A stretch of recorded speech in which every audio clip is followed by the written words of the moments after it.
Okay po, so before our candle blowing, ayan. Kuya Timothy, halika dito sa harapan. I need your assistance.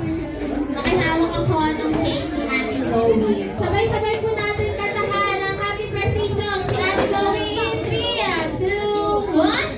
Happy birthday to you. Happy birthday to you.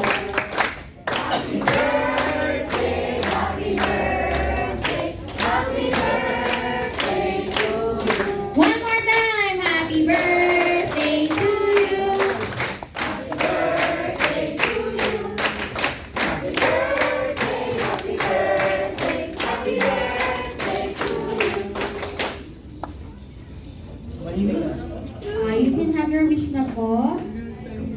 Happy 7th birthday to Ate Zoe! Ayan! Bago po sa message, may I call Ninong Edwin for the 7 wishes para sa ating birthday celebrant.